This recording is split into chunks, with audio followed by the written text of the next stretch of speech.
On today's episode of Stages of Art, I chat with Riverview native Justin Collette as he prepares for a performance on the American tour of Beetlejuice the Musical, and New York-born rapper Michael J Foxx, who went from the foster care system to being the hardest working rapper in New Brunswick. You'll hear their stories, plus see an in-studio performance from Foxx. All this today on Stages of Art.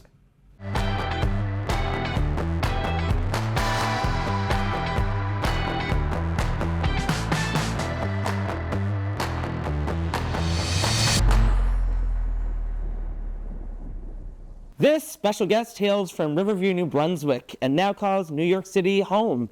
He's an award-winning actor, writer, comedian, and musician who's making a big name for himself in musical theater and as a voice actor. Joining us digitally from Philadelphia, where he's preparing for a performance of Beetlejuice the Musical, it's Justin Collette. Welcome, Justin. Hi. Thank you so much for being with us from your dressing room in Philly. This is what it's like. This is it. How long is this your first show in Philadelphia, or have you been here for a bit? No, this is our second week here. Okay, second week. Out of how long? Out of 2 weeks. Yeah, I think we're having it's a bizarre Wednesday, middle of the day show for us. We don't usually have matinees in the middle of the week, but next week we're in Fort Lauderdale, which is like an 18-hour drive, and we open on Tuesday. So I'm thinking that that's probably why this is like this. Yeah, that's a long ways to go. So for anyone who hasn't picked up yet, Justin is playing the title character of Beetlejuice in the American tour of Beetlejuice the Musical. It's the first national tour after the show closed on Broadway. How has this experience been? How long have you been on the road?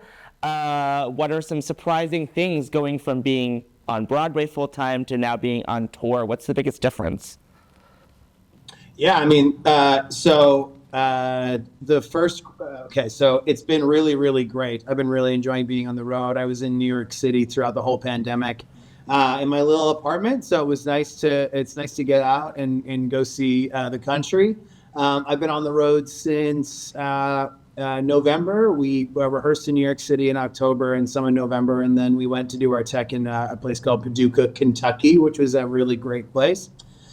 And we opened in San Francisco in December, and now we're here, and we're touring for at least. I mean, I don't know how long the tour itself is going to go on for, but we're going for a while. For a while, yeah, totally. What was your audition process like? Were you recruited because of your notoriety from School of Rock, which we'll talk about in a little bit, or did you have to go through the full audition process? Yeah, no, I think I did the full process. I sent in like a self-tape, and then I think it took me about like 10 months to book this role. Wow. With COVID and shows closing and shows not knowing when they were going to open up, like this tour has been rescheduled a bunch of times. Mm-hmm. So it was just like it was a very long process to figure out when the show was even going to go, let alone who was going to be in it and where they were going to be, because I think that all depended on what the company looked like once the tour actually got on the road. So yeah. And did you ever have an in-person audition, or was it all virtual self-tape? Oh yeah, no, I only had one virtual audition for like a self-tape. I think I was doing Rock of Ages in Houston. And I sent in a self-tape for it then, and then right when I got back to New York City, I think I went in for the first time actually for this on Halloween. Oh, that's so perfect. So Rock of Ages, so was that like a regional? That wasn't another tour? No, it wasn't a tour. It was at a really great theater in Houston, a program called Tuts, Theater Under the Stars. They often bring in a lot of people who work on Broadway to come in and do like support some local artists they have there in the show. So a lot of people from our ensemble were local, but the guy who played Drew also played Drew on Broadway for almost the whole run. We had Diana Huey, who was the first on the first national tour of Little Mermaid. She was the Ariel and also did the show in Seattle.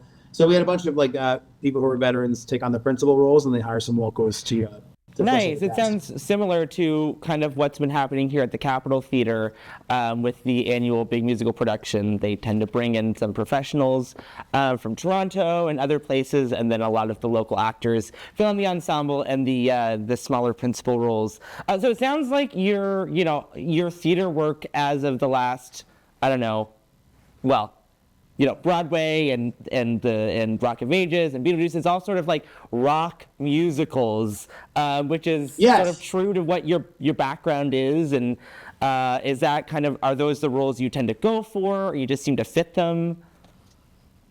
I think both. I think they tend to be in shows that I like to do. I at this point in my life, I like to do live theater stuff that people leave the show feeling good. I think Miss Saigon is a fantastic show, but the idea of doing that 8 shows a week across the country is like is torturous for me. Yeah, it's a great show, but it's so you'd have to be sponsored by serious and passionate and powerful, and I much prefer being a cheeky little demon or an insane school teacher. Do you get to play? You don't get to play guitar at all in Beetlejuice, do you? Though, unfortunately. No. There's no clean way for him to rip a guitar solo, unfortunately. Shoot.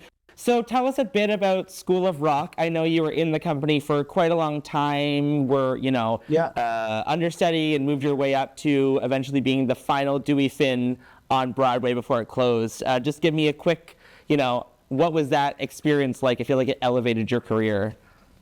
Sure, yeah, that was a much quicker experience. I essentially booked that role in 5 days straight. I auditioned for it on a Friday in Toronto. I had a call back on Saturday. I drove to New York on Sunday. Monday, I had a workshop, a work session with the associate directors and some people in the creative crew. I went to see the show Monday night, and I auditioned Tuesday for everybody except Andrew Lloyd Webber that time. It was everyone in the entire company, like Lawrence Connor, the director of Miss Saigon, and Les Mis. He also directed this show, and so I did that, and then I went home, and I thought they were considering me for the tour, is kind of what we thought was going to happen. So we didn't think we were going to hear back until August, but then in May, I was on vacation actually with my brothers, and I got an email from my agent saying that I have to move to New York in 2 weeks because someone who's in the ensemble was taking a 4-month leave, and they were a cover for Dewey. And I found out later that they were basically grooming me to go into that role on Broadway kind of the whole time.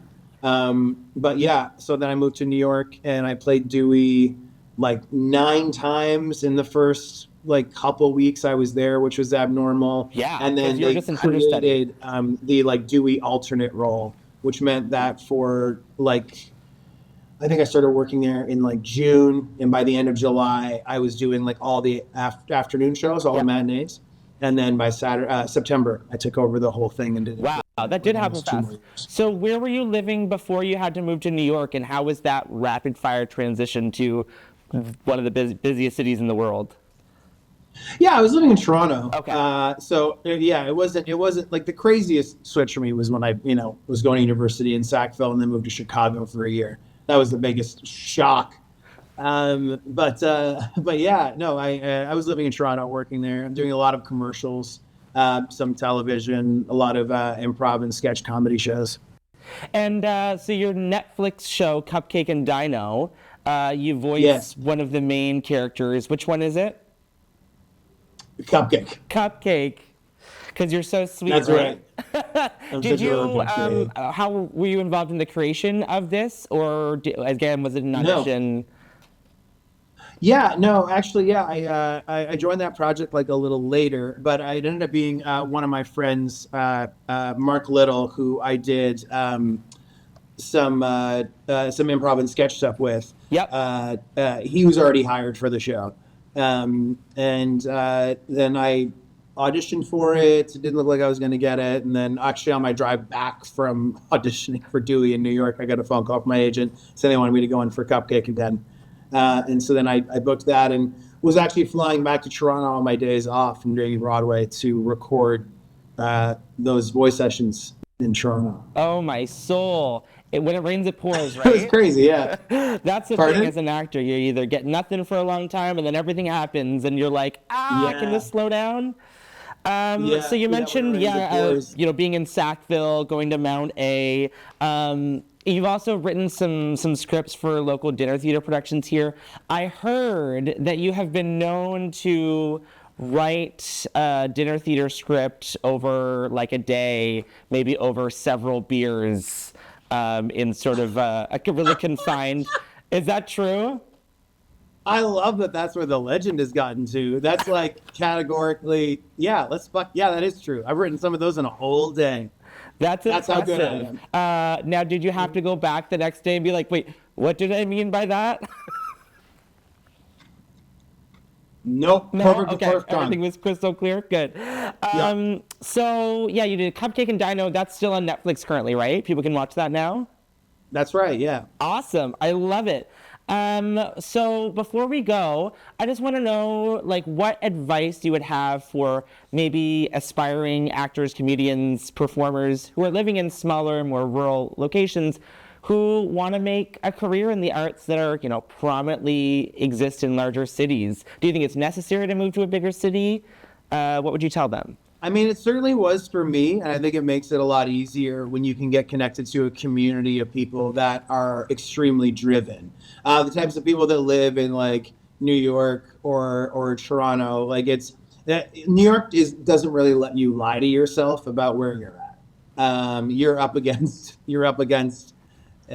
people who are extremely talented Yeah. and really inspiring. And it was, yeah, it's not only inspiring to be surrounded by that, but I think it makes your work better. Um, Nice.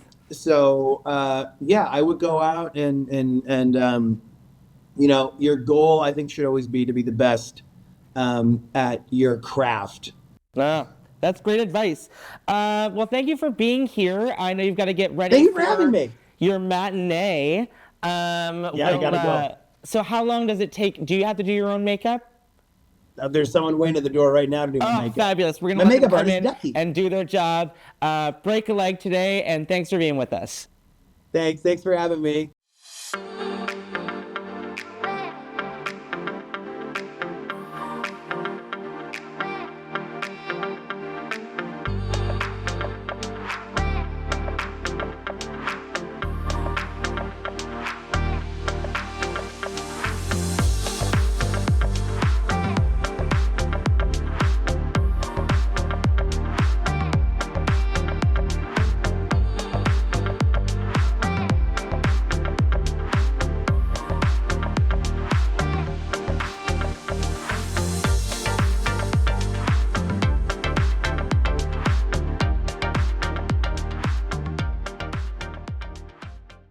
Having opened and toured with names like Wiz Khalifa, Cali Swag District, and Lloyd Banks, this New Yorker turned Monktonian rapper is a force to be reckoned with.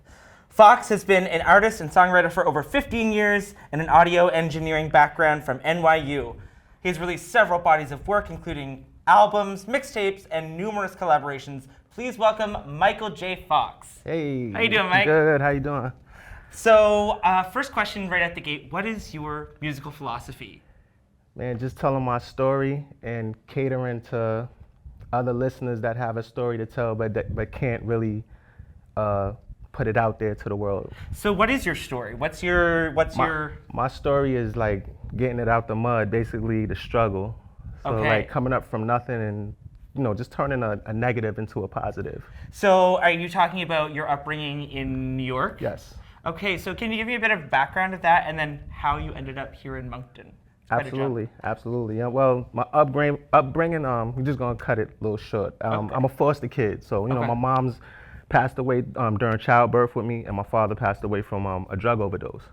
So I was basically raised in the system, and also on the streets as well. Okay. So what basically saved my life was school and music. Wow.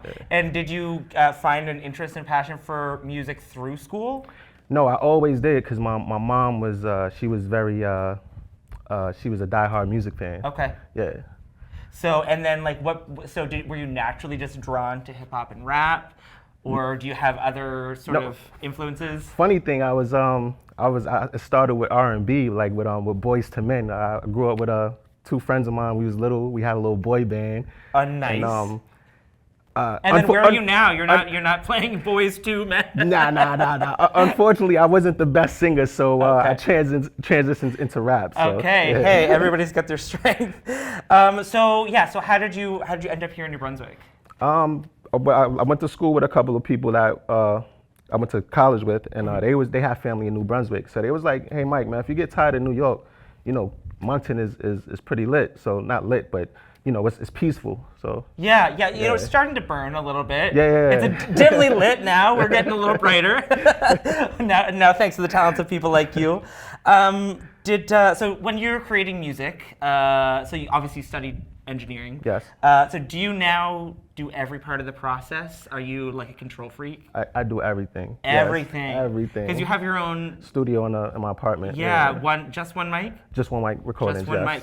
And do you offer your services to other people? Yes, I do. Yeah. From engineering to songwriting, photography, videography. With my partner, she does all the photos and captures all the videos. That's awesome. Yeah. I love it. So with your music, you talk about like wanting to tell your story and be a voice for other people. What kinds of like commentary or what kinds of topics do you tend to cover? Man, it could be from being abused as a child. It could be hardcore. It could be touchy subjects like being bullied or suicide, situations like that. Okay. Like real life events. So heavy stuff all the way into just some fun party tracks. Yes, exactly. Because we all need those. Yeah, absolutely. We all absolutely. need I'm not going to drown the world out with depressing stuff, man. And so when did you start, when did you write your first song? Do you remember? When I wrote my first song, I was probably like 9, 10 years old. Wow. But I really got serious with songwriting when I was a sophomore in high school. Okay. Yeah. And how is your process evolved? And how has your writing style evolved? It went from writing on pen and pad, and now it's just I can just go right off top. Just freestyling. Yeah. Amazing. Yeah. But so is that how you create a song usually? You're just like create a beat, start spitting some words, and then I create the beat, and according to the melody, like I'll get on the mic, and it's like I do gibberish, like yeah. Like so that's how I build my melody. So if it goes like so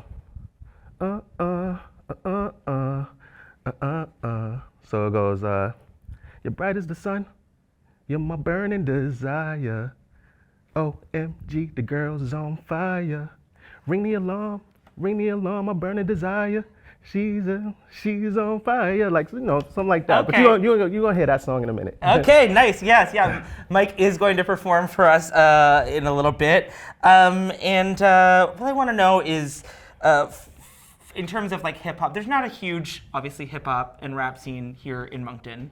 How are you trying to grow that?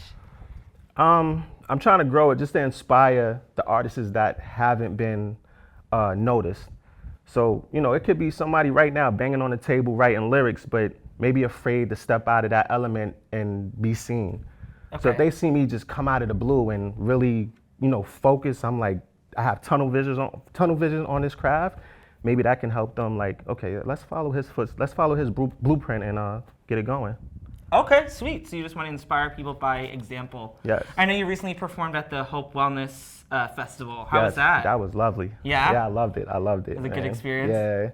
I mean, I was the only hip hop act, but to really put on a show from, the bluegrass singers and the folk singers and they really tipped their hat to me. Yeah. That's like a hell of a compliment. That's a cool thing about our community because it's so small. You don't necessarily have a giant country music community, a giant hip hop community. Right. If you're all musicians, you all got to support each other. Exactly, yeah. Which is cool because it gives different influences and makes your paths cross with people that otherwise That's you a wouldn't. fact. So what would you say to people who don't really understand hip hop or they think rap is maybe too crass for them, or like what would you share to make them want to be interested in that art form? What I would share is just do your homework. Like every hip hop artist doesn't swear, doesn't talk about clubs or degrading women. There's hip hop artists that really talk about real life situations, and those are the ones that you got to tap into, like the J. Cole's, the Nas, or if you want to just have like say for instance, if you're a stoner or something, like Wiz Khalifa got some good music that you can vibe out to. Like he's like the young Snoop Dogg. The Snoop Cub. Exactly, Snoop Cub. He's changing his name tomorrow. Because rappers have been known to change their names a few times. Have you gone through a few different? Oh my God, yeah. I'm quite embarrassed to tell you the names that I done had, man. So speaking of names, Yes. as we finish off, Michael J Foxx. So yeah, my name is basically a spinoff of the Canadian actor Michael J Foxx. Yeah, because his movies like the Back to the Future, the Teen Wolves, the movies saved my life as a kid. So I used to be locked in on those movies instead of going outside ripping and running the streets. Those movies, like it sparked me. Like he's so creative, and then the interviews that he'll the little interviews he have, like the stuff he be saying, it just embedded in my mental. So That's really cool. yeah, so I took his name, which my real name is Michael. Right. Took his first name, took the J and the Fox and added an extra X. So that FOXX is an acronym for the Future of Extraordinary Experiences. Oh. So I am the future of extraordinary experiences. I like that. Where can people find your music, Michael? Everywhere, Spotify, Apple Music, iTunes, YouTube, everywhere. Amazing. Check out Michael J Foxx. He's going to perform a song for us in a little bit. Thanks for Yes. telling your story. Thank you for having me. All right, I'm back here with Michael J Foxx, and he's going to perform his song, She's on Fire. Here we go.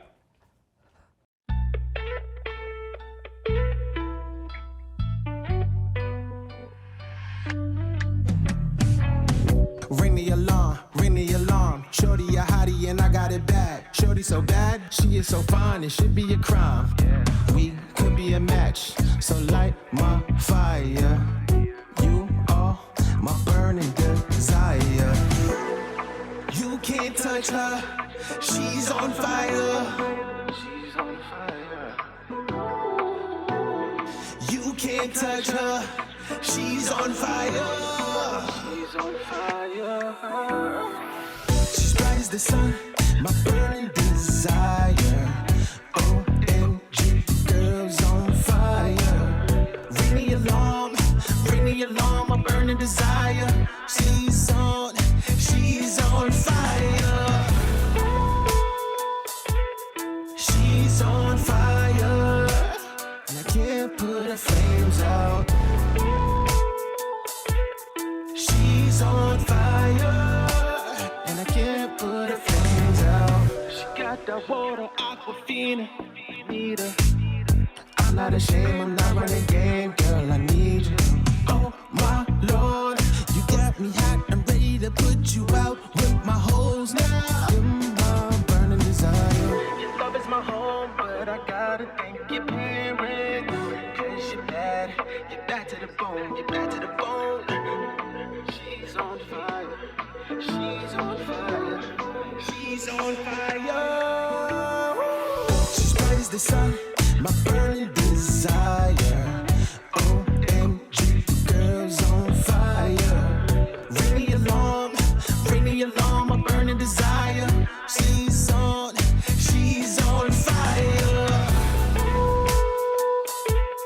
She's on fire, and I can't put her flames out. She's on fire, and I can't put her flames out. OMG, she's on fire. Oh my God, she's on fire. She's on fire. Can't put her flames out. She's on fire, and I can't put her flames out. She's on fire, and I can't put her flames out. And now enjoy the song Roll Together, a collaboration with Michael J Foxx, Sydney Sexton, and me, CJ.